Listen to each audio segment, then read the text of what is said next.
Tyrannosaurus Rex, makhluk prasejarah yang bahkan lebih populer dari banyak influencer zaman sekarang. Padahal dia nggak punya akun medsos, nggak pernah ngadain giveaway, dan nggak pernah nulis caption motivasi. Tapi tetap semua orang kenal. Apa sih yang bikin T-Rex begitu melegenda? Apakah dia benar-benar raja atau hanya branding Hollywood belaka? Dan lebih penting lagi, apa kita bisa belajar sesuatu dari dia? Selain fakta bahwa dia punya tangan kecil, tapi tetap dominan. T-Rex ini hidup sekitar 68 hingga 66 juta tahun yang lalu, di wilayah yang sekarang jadi Amerika Utara. Dia adalah bagian dari keluarga Tyrannosaurid dan satu dari spesies terakhir sebelum kiamat dinosaurus terjadi. Dengan panjang 12-13 meter dan berat bisa mencapai 9 ton, dia bukan sekedar besar, tapi dia masif. Kepalanya aja hampir sebesar motor matic, dan giginya panjangnya bisa 30 cm.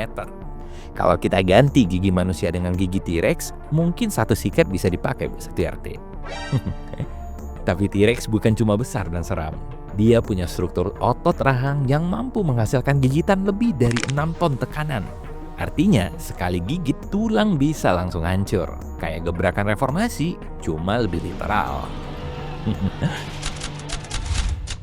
Tangan T-Rex memang kecil, bahkan dibandingkan tubuhnya. Ini kelihatan kayak bercandaan evolusi. Cuma 2 jari dan panjangnya nggak sampai 1 meter. Tapi jangan salah, tangan itu punya otot kuat. Cukup untuk menahan mangsa atau menopang tubuhnya saat berdiri dari posisi tidur. Ilmuwan sekarang percaya bahwa tangan kecil itu justru hasil efisiensi evolusi. Kalau kamu kuat di bagian lain, kenapa harus pamer semuanya? Ini pelajaran berharga buat era sekarang.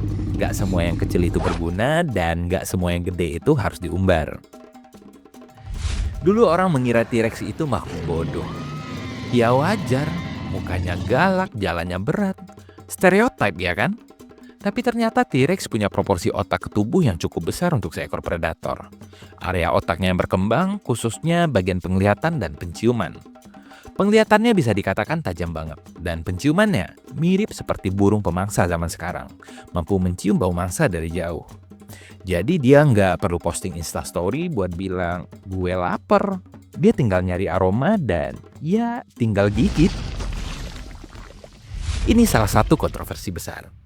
Apakah T-Rex pemburu aktif atau cuma pemulung besar?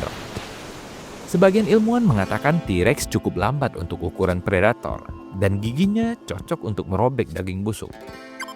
Tapi temuan fosil dengan luka gigitan T-Rex yang sembuh membuktikan T-Rex pernah menggigit mangsa hidup dan korbannya selamat untuk sementara. Artinya, dia pemburu, tapi juga nggak gengsi untuk makan rangkai. Pragmatis? Kayak pemerintah yang kadang bilang mandiri pangan tapi masih impor. Dan jujur saja, dalam dunia yang keras jadi fleksibel itu bukan kelemahan. Yang nggak bisa adaptasi, punah.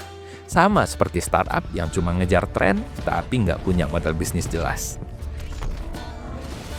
Ada teori yang mengatakan bahwa T-Rex hidup dalam kelompok kecil. Beberapa penemuan jejak fosil menunjukkan keberadaan beberapa individu dalam satu lokasi. Apakah mereka berburu bareng? Mungkin. Apakah mereka main TikTok bareng? Tentu tidak. Kalau memang mereka hidup sosial, itu artinya mereka punya struktur, entah kawanan, keluarga, atau semacam hierarki. Dan ini membuka diskusi baru soal perilaku sosial binatang besar. 66 juta tahun lalu, asteroid besar menghantam bumi. Hujan api, tsunami global, debu tebal yang menyelimuti atmosfer. Fotosintesis mati, rantai makanan hancur. T-Rex nggak bisa selamat. Bukan karena dia lemah, tapi karena lingkungannya berubah terlalu cepat. Mulai dari Jurassic Park, T-Rex jadi bintang utama. Dia muncul sebagai makhluk tak terhentikan. Raja sejati taman dinosaurus. Tapi seiring waktu, muncul saingan. Indominus Rex, Giganotosaurus, bahkan Spinosaurus. Tapi, publik tetap balik lagi ke T-Rex. Kenapa? Karena dia ikon sejati. Dia nggak butuh fitur tambahan, nggak perlu kelap-kelip atau sayap warna pelangi. Mungkin ini alasan kenapa T-Rex masih relevan. Dia kuat, jelas nggak neko-neko. Sementara sekarang, kita hidup di dunia yang identitas bisa berubah per hari. Tyrannosaurus Rex adalah contoh bahwa kekuasaan sejati tidak datang dari pengakuan, tapi dari keberadaan yang jelas dan konsisten. Dia hidup, bertahan, berburu, dan punah. Dan itu cukup.